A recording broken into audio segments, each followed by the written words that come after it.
once we realized that, it shifted our perspective. And how can I do my part? How can you do your part? It's not him building something, me building something. He's at work, I'm with the kids, and we're responsible for our own things, like independent lives, but in the same house, sharing a bed. Right. It's not that. It's us working together, and there's a plan for our family, like a little team. We each have our part to play, and so how can we support each other? And we're not going to have so if we're not good, our business is going to suck, which it did at our first business, it just failed. And then at home, our kids are going to suffer for that. And then our marriage is going to fall apart, and none of it's going to work. We have to be hyper aware, hyper intentional of how we talk to each other, intentional on date nights and going out and doing things. Not talking business. When something pops up, we bring it up and don't just let it fester, because there's nothing more than the enemy wants to start driving a wedge in between us. Welcome back to the Legacy Shift. We are so thankful and grateful that you have decided to check us out and come on this journey with us again. Today, I have my gorgeous wife, Kristen, with me, and we are going to be talking about, can my work life and marriage be good at the same time? It's a big question. I'm kicking that to you to start this off. You're kicking it to me. I am. Okay. First of all, easy answer. Yes. Okay. Let's wrap this up and go home. All right, let's go. Just kidding. You all should be successful. Let's go. Just kidding. I think part of our heart behind this topic is thinking about how many people are probably asking themselves that question, right? So, and I know we have at different points in our marriage, many different points. Speaking from a wife's perspective of the husband working long hours, working overtime, always gone. And then if he comes home, when he does come home, it's wanting to go do something, take time off. Golf. Or go golf. I wasn't going to say it. You said it.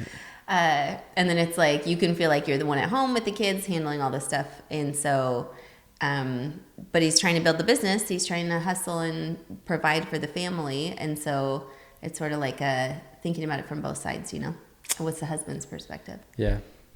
I mean, I think as for the husband, a lot of times, depending on, I guess, the situation where if the husband and wife either work, because it could be different for each household, but if the husband is the sole provider, then that weight and that pressure and that of providing is pretty strong. So we want to grow, we want to be successful. I don't think there's anybody that wakes up in the morning and says I don't want to be successful today. I don't want to take care of my family today. I don't want to have a thriving business. I don't want to go to the top of the ladder in the business that I'm working at. At least I haven't met anybody that starts off their day like that. I believe that every man, there's something inside of us that we want to take care of our family. We want to provide for them, and then we want to be successful. And that might look different for, everybody might have a little bit different perspective on what being successful looks like, but I think there's always that drive for men to want to be successful, want to provide for our family, and so with that perspective, it's it could be a lot of pressure. Yeah, and I think that's something that it took me a long time to realize that, but that and I still have to remind myself that sometimes now, but thinking that I can't imagine the weight that you carry being the head of the household, the responsibility, the God-given responsibility to lead our family spiritually, financially, all of it. And that helps me have more compassion. It helps me know how to pray for you. It helps me want to support you more rather than looking at what I feel like you're not giving in to the family, looking at how much is already on your shoulders and supporting you in that, helping carry the load rather than adding more to it. The nagging wife is just... We all want to think we're not that. We all hear those jokes and we're like, well, that's not me. And we think of someone else, right? But it's how many times have I actually been her in my marriage, and all I'm doing is repelling my husband and making him not want to come home even more.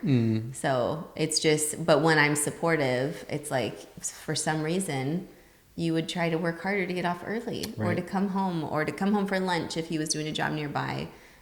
He was looking for opportunities to come spend time with us more, because I made the home a better place to be, rather than always pointing out flaws and mistakes and all the areas you were missing it, right, that I felt you were missing it. And it's not even I don't think it was even an intentional effort to not try to come home.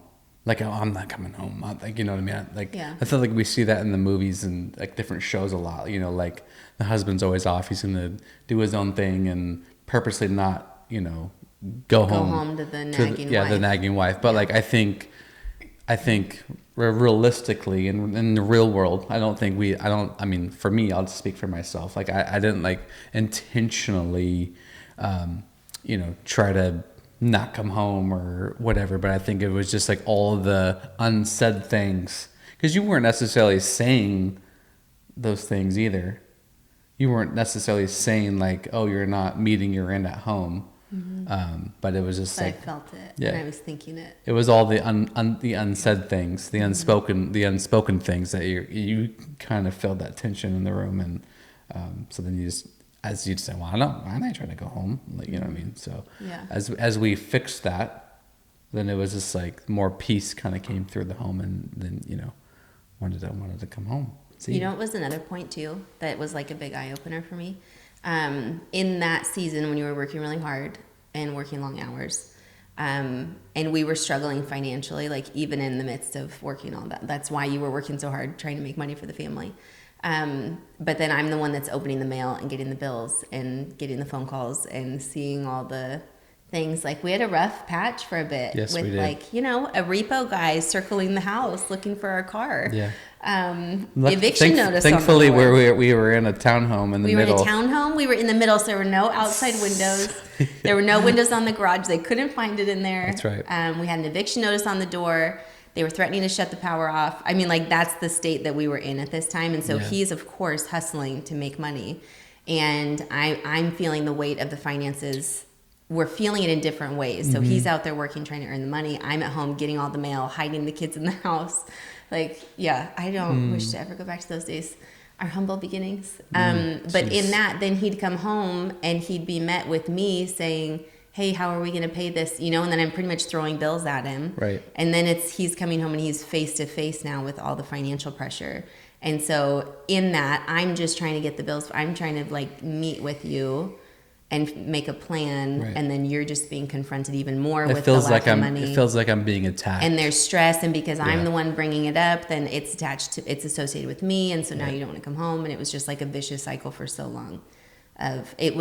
We were just doing like trying to just manage bills together, and meanwhile we have small children. We're trying to raise in an atmosphere that's not tension and stress.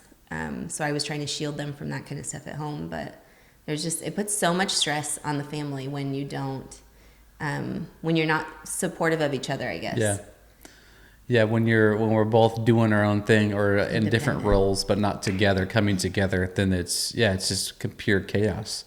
And you don't want to be, it's just a tough situation. Yeah. And then you don't even think how it affects the kids. Like, you know, at the time, thankfully they were little, Yeah. a little, and you know, you don't think that it affects them because they don't. Oh, they're little, they don't understand. But like, they can feel. They feel it. They feel yeah. it. They feel like something's off between mom and dad, and I think that's the sad part looking back too. You know, just that how like I don't want them to grow up with those same anxious thoughts or dealing with those same things, having to deal with those same struggles. I mean, some of those struggles I think it helped us in now, you know, Yeah, but like builds character. it builds character, but like, Perseverance. but some of it, like, I'd rather skip some of I that. don't think we need to go through that. I don't Our think- children don't need to learn that way. our children We don't can need teach to them learn a repo now. man circling the Right. house. Like that's We not. can tell them our story, and that's the They closest can they live ever have to get to that. in our story and never distant go back. memory. Yes. That's right. So speaking of legacy, then is like, how are we setting up our children? That example that we're setting for them with our marriage. So how kicking it back to you? Hey, man. What did we change? What practical things did we start doing that made it better? Well, Marriage number and business. one, it all came to a boiling point. Mm-hmm. Our life came to like it had to. Something had to They give. had to. Yeah.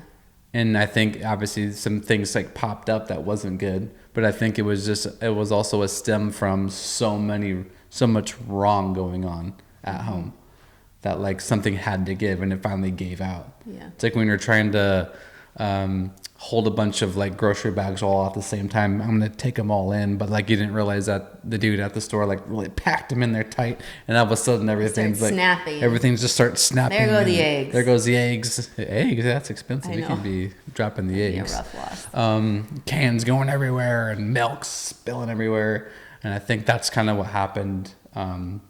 We just kind of had that moment of like, boom, it all just like imploded on us. So now, unfortunately, it got to that point, which shouldn't have had to, but it did. So, now we. So what it led to. Right. So what it led to. Which some of these are more stories we'll get into down the road too. But in that boiling point, we realized our marriage was on very thin ice, and we were pretty much at a breaking point, and something had to change. And I remember Googling frantically like marriage advice, because we're very active in our church. We believe in God. We're very spiritually rooted, and so I wanted to know like the faith answers of how to get through this, not just like counseling or I don't know what the world might prescribe. I wanted to know like how do Christians overcome this? Right. And so I started looking for like marriage conferences and marriage resources, and I couldn't find anything nearby. And we ended up finding the EXO Marriage Conference in Dallas, Texas. And part of me was just like, it was totally God. Yeah. But it was totally God of like, we needed to get out of our environment. We needed to go somewhere completely random. Yeah.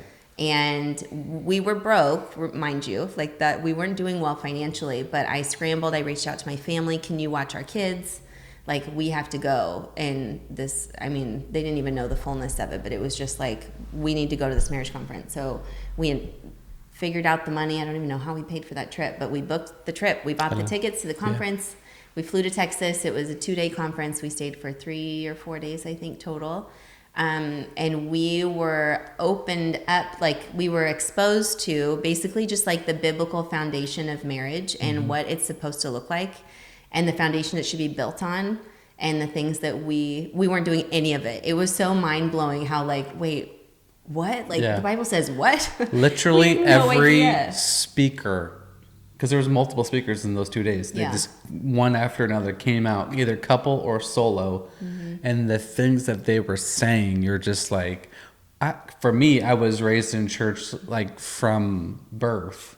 So like never hearing some of this stuff, or maybe just like never like getting it inside, never like listening with those kind of ears. But just like, man, I just like so mind blown of like how I should even look at you, how you should look at me, how we should be talking to each other, and just like all these things, you're just like, wow.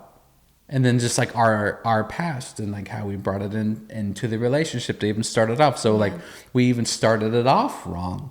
Like we met in a not so good place, and we had to work even harder to make it work because we did everything the wrong way. We built everything on shallow. Right. Nothing was built on how it should be, the foundation.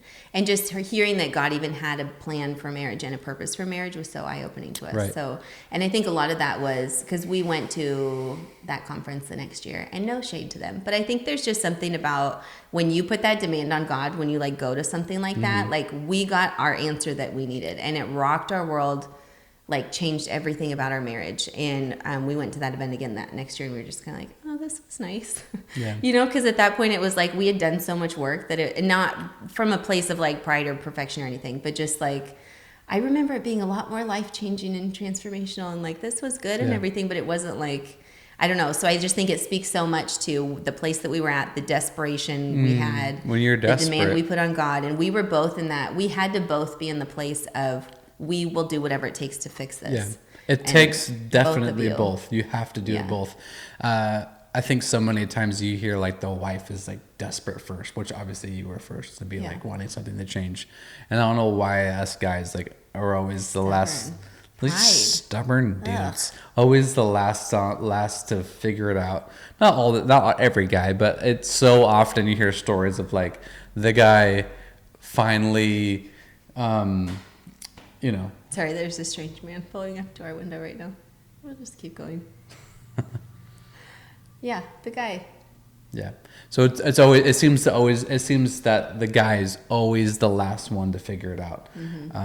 So, which thank the Lord that I actually figured it out and got on board too. So, but yeah, definitely life changing. Definitely. And we did the work. So like there was a work done in our hearts there, but then we came home with the tools and equipped to know how. We talked about communication, like bringing up all your baggage from your past and what were things that we went through in our childhood or past relationships that we hadn't shared with each other, because all that affects all affects your current relationship and the way you look at each other and the things that you demand or expect from each other and all of that stuff. So yeah, I think just hearing even those things, like the baggage, like, and I think one of the speakers brought all the suitcase on the stage. Yeah.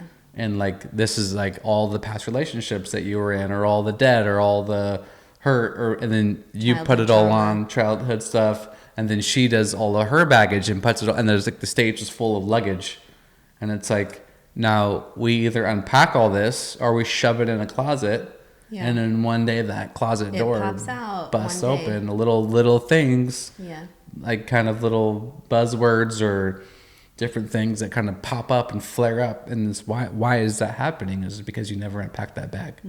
You never had that conversation with your wife or your husband, and that having those conversations, I think, really opened up our intimacy and that level of just talking to you and like understanding. I think for me as a man, understanding like my purpose in our marriage and how I should look at you, how God sees you. And I think me opening my eyes to that, I'm just like, man, I am such an idiot. Like I have not done good at this. You know what I mean? And just because it's like, you're God's daughter, like he loves you so much. And I'm, not coming home or doing dumb things. And it's like, what an idiot. You know what I mean? So I'm glad I came to that realization. Well, and like back to stewardship, like we talked about last time, like I'm a steward over this man. Like God entrusted me with this husband and he entrusted you with me. Right. And we have a purpose together. Like he brought us together. There's a purpose and a plan for our life, our marriage.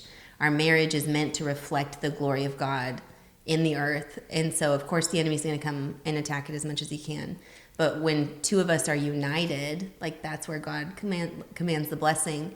And so when we're side by side working to build things, so going back to business, like once we realize that, it shifted our perspective. And how can I do my part? How can you do your part? It's not him building something, me building something. He's at work, I'm with the kids, and we're responsible for our own things, like independent lives, but in the same house, sharing a bed. Right.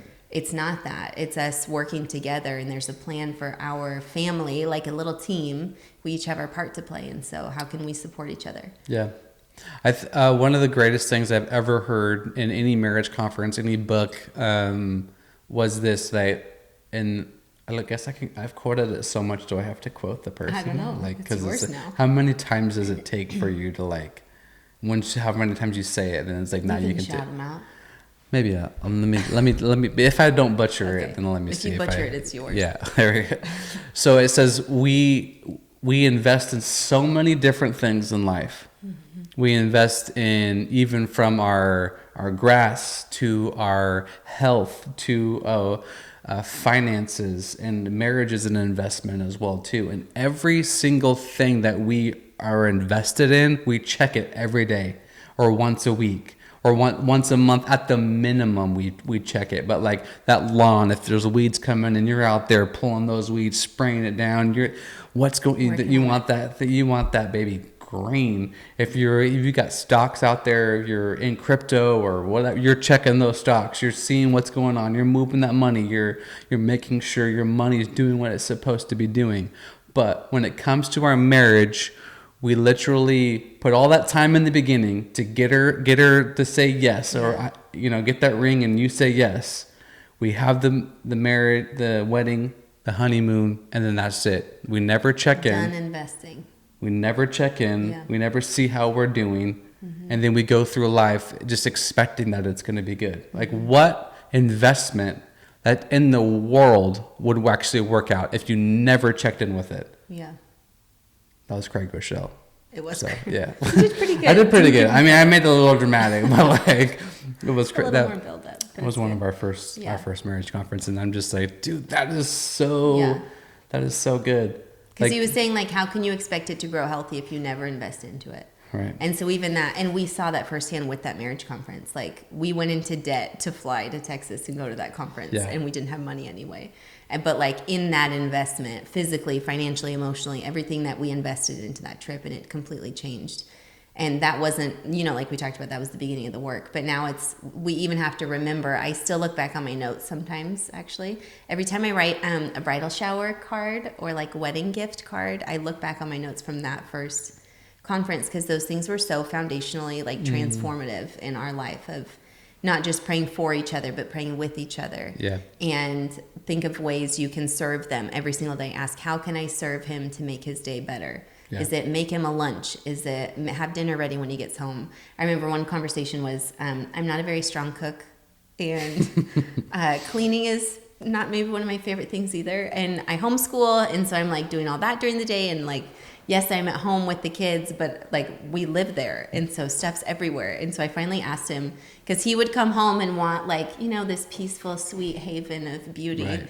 And he'd walk into a messy house and no dinner is ready. And so I finally asked him one day, like after a long time I could see it. He wouldn't vocalize it. I mean, you would sometimes make little comments, but sometimes not like directly angry about anything or like call me out about it. But I finally just asked one day, like, what would mean the most to you? Like when you come home from a long day of work, is it more important to you that there's like a meal in the works, something's being cooked, there's a plan for dinner, or that everything's clean downstairs? Because I'm like, I don't have, like, this is a big jump to all of a sudden being like Martha Stewart on both of these occasions.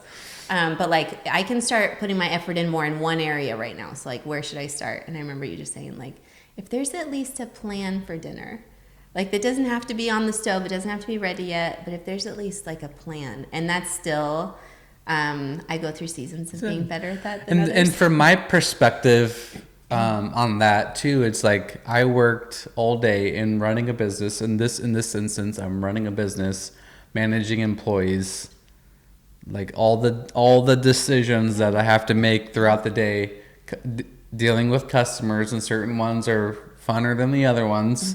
And then it's like to come home and like to make more decisions on like dinner and this and that. I'm just like, I'm mentally fatigued here. I'm like making decisions. We would call it decision fatigue. Decision fatigued. Yeah. Like that's a real thing. It is. I get it. Yeah. But the problem is when we both have decision fatigue, it's like, well, now who's cooking? So we trained our daughter. That's why we're working on the kids. That's right. But we found a new food truck spot we love. And so everyone can get what they want. And it's like the best thing. So I think it's also too, like, not comparing yourself to other families. That can also be a trap of, well, I'm not doing it like she is, or he's not doing it like her husband does this, or whatever. And everyone's dynamic is different. Everyone's business is different. Everyone's capacities are different. Right. Their gifts, their talents, their strengths and weaknesses, they're all different. And so not even as you're listening to us, like maybe hopefully you can relate to something in our story that is helpful, but your story is different than ours. And so what works for you guys? Is the husband the better cook? That'd be really cool. That would be a great, but that's just not. Okay, but in the summer, it's better because you can grill meat. Yeah. And then I just have to make sides. That's so much easier. Just that the other day. I know. And it like revolutionized that was a highlight of my week. He came home with burgers and went and turned on the grill. And it was just like my heart was singing. Hey, thank you. You're welcome. It was a beautiful night. Yeah. But I think in the main point of all this is communication and into diving into that and not being afraid of it. Yeah. I think so many times you can go through long seasons and not even say anything, especially things that are like maybe bugging you or things that are just like unsure about. I think just being open and honest and having those conversations really go a long way, especially when it comes to being successful in business, or if you're both in the workplace and both are, doing your thing and growing and trying to move up the ladder. If you're not communicating, because now goals are going to be different, aspirations are different, and sometimes they might compete against each other. So like if you're not communicating, if you're not sacrificing a little bit for each other, then it's kind of you're kind of doomed for it to all kind of come to a point where it's not gonna go well. Yeah. Well, it's like resentment creeps in, and you start to make a list in your head of all the things they're not doing. And it's like, if you even voice that that's important, it's like the unmet expectations. You have this list in your head of all these areas they're falling short. And it's like, did you ever tell them that was important to you? Yeah. You know, like for us, one of the big things, so speaking legacy, generational, is like our family dynamic of our homes individually that we grew up in. And so like, did your dad cook? Did your mom cook? Was it your mom that cleaned or your dad that cleaned? And so I remember like our upbringing was very different. Very different. And so I'm going about the way that I was modeled, and he's going about the way he's modeled. And all of a sudden, like, he's got these expectations of me, and I'm failing all over the place because in my house, my dad did a lot of those things. And so I'm waiting for him to do it, and he's waiting for me to do it. And like, we're just Because I came home and my mom had everything We're done. just hungry, and our tummies are growling at the same time. And we're looking at each other like, aren't you going to do something? What are you going to do? Yeah. Like, what's the plan? Like, why do I have to have the plan? Why? So, yeah. And it took too long. But finally, you had a conversation. Yeah. And Well, and I think not like, you know, because I think because one of the reasons too, we started off on the wrong foot, like in the beginning. Like, I think one of the greatest things that you can do before you even get married, we'll talk to these pre-married talk to the people, young ones. like have counseling, Yeah. read some books, like check out some podcasts, do put in the work, because marriage it's a lot of work. It's because another thing too is like we're always changing. Yeah. Like our likes, our dislikes, it always changes. So if you don't start on the right foot of communicating and talking things out and seeing how you feel and your different seasons, maybe you have different moods on what you like, and then if you keep doing the same thing and you're like, I've stopped liking that thing like 5 years ago, like, you know what I mean, and you're like, wait, you did, you know? And so to have those conversations, but like starting off on the right foot, like having those conversations in the beginning, that's gonna set you up with a really good success. So can my work life and my marriage be good at the same time? Yes. And if it's not right now, there's hope. So I think, like we said, it's just start talking about it, have a conversation. Even seasonally, as married people, like all the change, like we're talking about changes that you go through. Like if you're trying to have a baby, trying to get pregnant, or if you have newborn in the house, you have littles in the house, you're an empty nester, like think about just your needs in each of these seasons, and also your capacity to give to the other person or serve the other person. Like your involvement's a lot different because of what you're able to do. So I know, like if you're a nursing mom, like you're not going to be able to go be as hands-on if you're helping your husband build the business, because you're home with the baby and you're not sleeping, and you know, like they need you 24/7. Right. And so for the husband to have grace for that, and for the wife to have grace for yourself, that it's a season. And then if there's little ones running around, you know, like you never get that time back when they're little. And so being really intentional about those years. Right. And like we're trying to build a business during our children's most formative years. And so how do we grow both in a way that obviously like our kids that is the most important. But like we can do both if we're super intentional and do it the right way, that we're helping train them up for success and bringing them along, that they don't feel neglected, kind of stuff we talked about before, that they're not resentful about the business because it didn't take us away from them. It's something that adds to our family, and looking for ways for them to be a part. Like we just ordered a bunch of furniture to come outfit this place, and like we already have plans for the kids to help us build it. And so I think that's just really cool that they're going to be a part of building this with us, because that's the season we're in.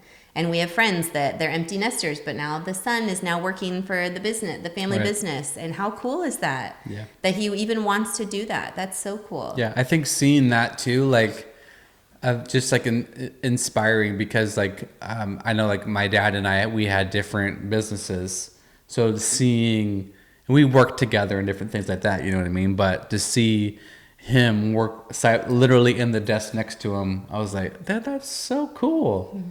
Like that's like in training them up, and you know, and I just look at like our kids. I'm like, man, like we can. You going to sit in the office with, you know, mom, or learn spreadsheets, or how to do graphic design, or I really don't want to learn how to paint, but we can bake, and we can send gifts to the crew. We did that. We delivered cookies one day. drove out to the job site and gave them cookies. So like involving the kids and stuff like that, it's really cool. Yeah.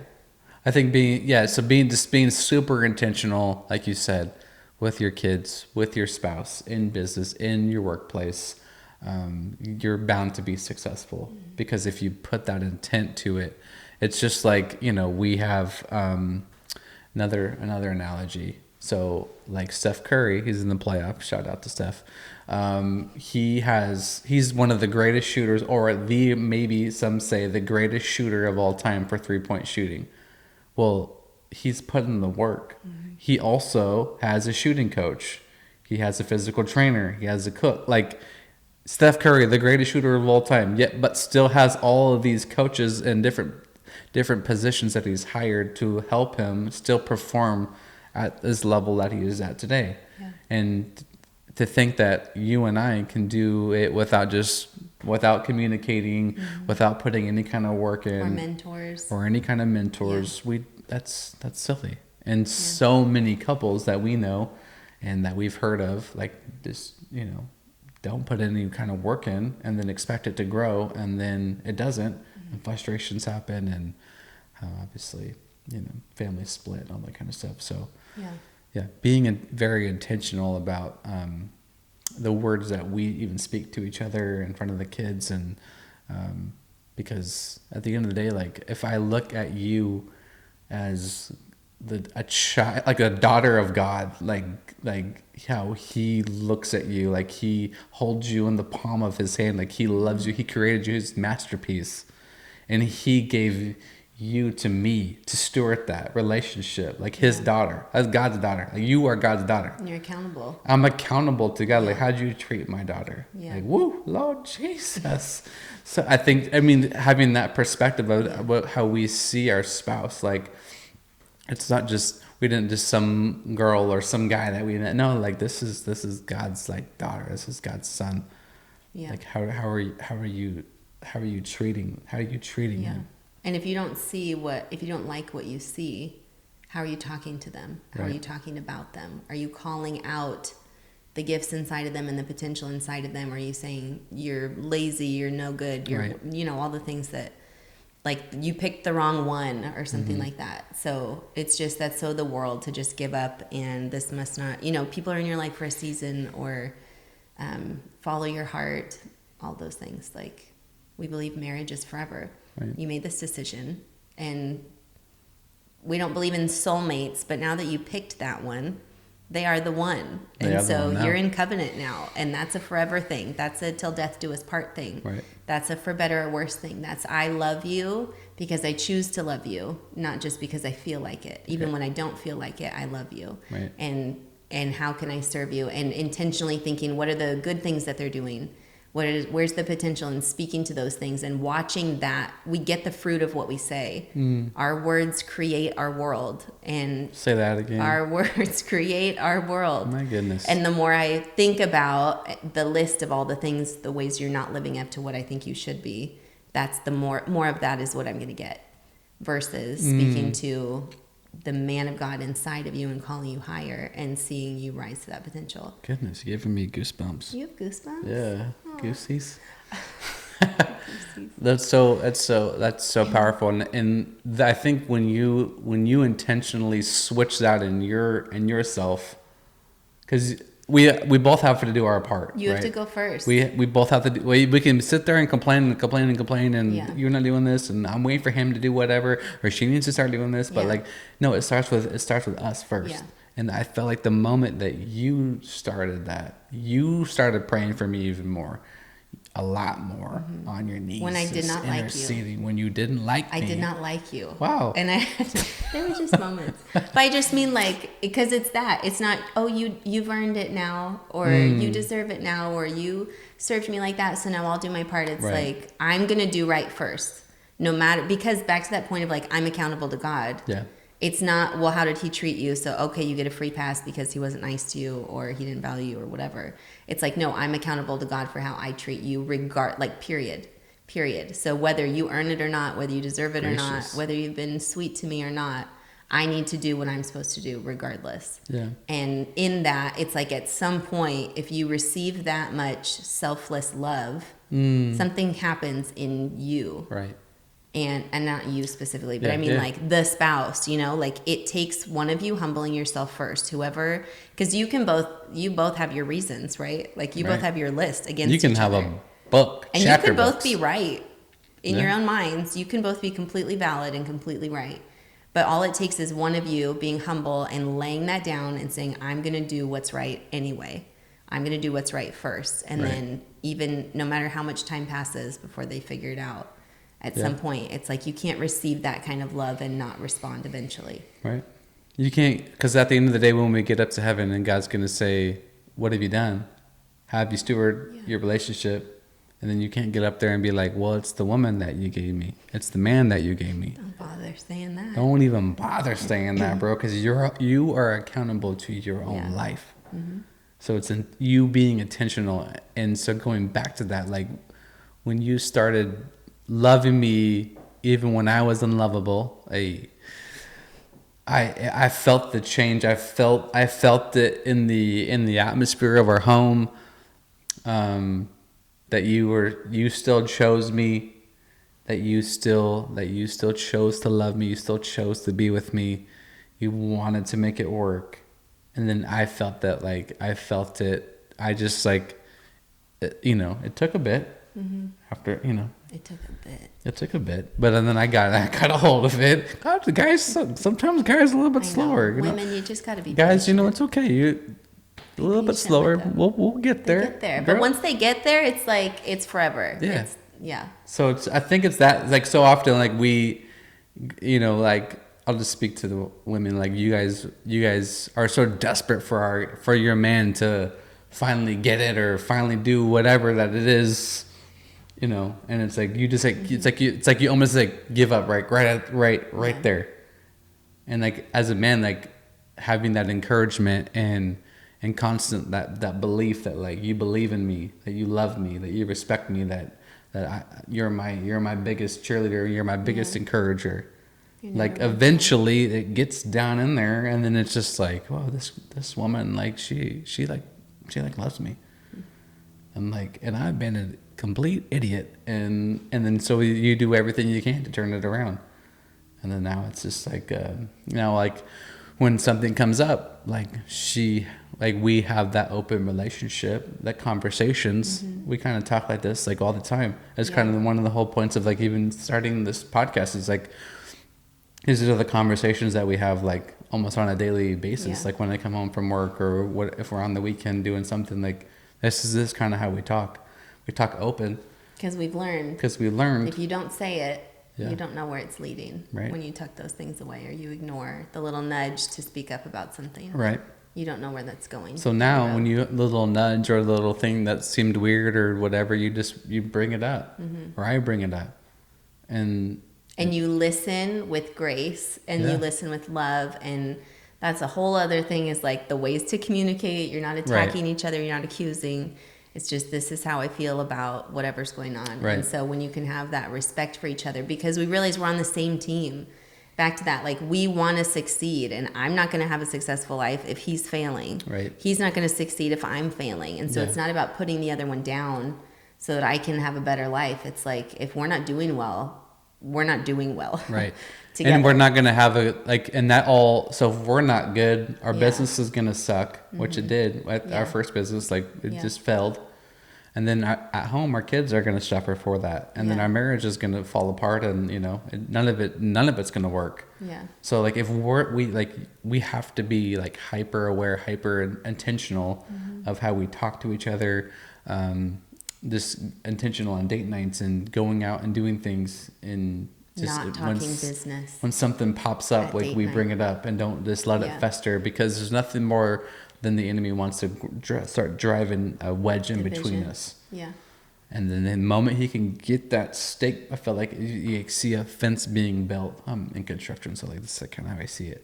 Like you're building a fence, like you have your property line, and you have to like dig out for the big posts. You start digging them out, and then that's Once like it's that. there. Start digging that post out is on that little thing, and then start digging that hole. put that post in, and then once you put that concrete in, it's a lot harder to get it out of there. If you would have just like when the hole started, you're like, oh no, let's fill that back up. We don't need to worry about that. And then and I think what's so like relieving. You say it? I don't know. Where are you going? Well, I guess what's just so comforting is knowing that like we can have a conversation and squash something like immediately, and we just move on. Life goes on, and then it's like nothing even happened. But I feel like something happened is like we're stronger. Yeah. We just became like almost like a video, like we went to the next level. Yeah. Like now we're stronger. Now we're heading into the next level. It's like, all right, let's go. Like, you know, you're my ride or die. Like, we're doing this thing. I think that's the thing too, is like not, we run from conflict, like just naturally. And especially our secrets or our shame from our past or our childhood traumas, like whatever all that stuff is. But like we experience such freedom when we realize that as we air those things, as we bring light to them, there's so much freedom that comes with sharing that, even just voicing it, let alone voicing it to each other. And then now I understand him better because he shared something with me. He understands me better. And there's literally just like an unexplainable freedom that comes with that. And so instead of like, that's just such a lie from the enemy too, to anything. He has power over anything that's in the dark. Right. And so when we say, I'm not going to let you have power over that anymore, hold me in shame or condemnation or feel guilty about that. But I'm going to bring light. I'm going to share that. I'm going to fess up to this thing. I'm going to let you know about this lie that I told you or this mistake that I made, even if it was a decade ago. Like when we started sharing things with each other from way back in the beginning of our relationship, and it can be painful to hear those things, but then the honesty that came on the other side of it, like the intimacy that came from once, it's like when you have no secrets, like he knows the depths of my soul to the point where like, I mean, literally, he knows, like we finish each other's sentences, but not in like a gushy romantic way, but in like we know each other so well. He knows my flaws. He knows where I overanalyze. He knows where I get in my head about stuff. Like, and I know things about him. And so but those have only come from us having open and honest conversation with each other. And so when you flip your perspective, instead of, and I don't mean in the way that like what I'm saying I know is going to hurt the other person. We shouldn't be excited about that. But navigating that situation, knowing that we'll be stronger on the other side, praying for them before you share it, whatever it is, so that their heart is ready to receive it, and having grace for each other, having grace, being ready for their emotions, their response, and then just loving each other through it, praying through it. And I just look back on every single struggle that we've had, every single hardship we've had, and I wouldn't, as painful as they were, I would not change a thing. Really? Yeah. Wow. I wouldn't change a thing. Because we wouldn't be where we are now, you know? Yeah. We wouldn't know what we know now. We wouldn't have the boundaries we have now. We wouldn't know to have, like, keep rooted in our faith like we do now, to keep each other first, accountability stuff, friendships, the way we are with our kids, like all of it. Yeah. It was painful to walk all that out. Definitely. Probably could have avoided some of those landmines. But, but yeah, I think at the end of the day, like, we're so much stronger, and maybe just because of my stubborn personality, and you're like, and when you were used to be like just passive and like not, you know, like those absolute like different personalities, when that we finally kind of came together, and it's a beautiful thing. We're stronger together because of it. Yeah, there's nothing more that the devil hates than a couple that is united and strung together, walking together in purpose, whatever he's called you to. Yeah, every couple, whoever is watching, like you have a purpose together, and you need to, maybe you know what it is, maybe you kind of had hints before, but the greatest thing that you can do is have this relationship so close where you know that what they're gonna say, you know how they're gonna feel if you did this, like you actually care, like, and then you start walking out those steps.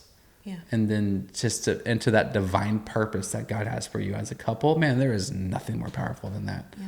And in that mode and in that relationship of that like fortified, strong relationship, yes, you can be successful in your workplace. We said yes. You can be successful in business. And marriage. Yeah. it all can work together so beautifully because you support each other, you're communicating with each other, you're for each other, you're not against each other. Working together in unity. Man, In the same direction. it's Yeah.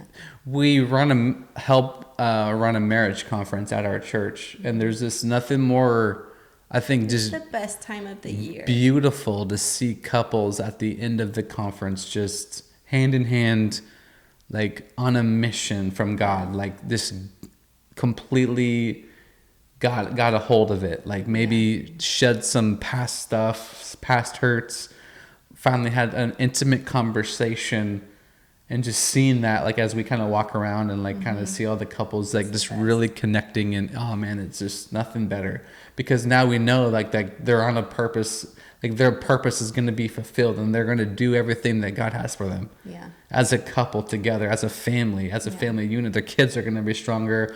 They're going to be stronger at their workplace or their business. It's going to be stronger. It's going to be thriving. Because if you aren't good at home, like you and your relationship is not good at home, like it's not like you can't really be truly successful in anything else. It's true. So It's good.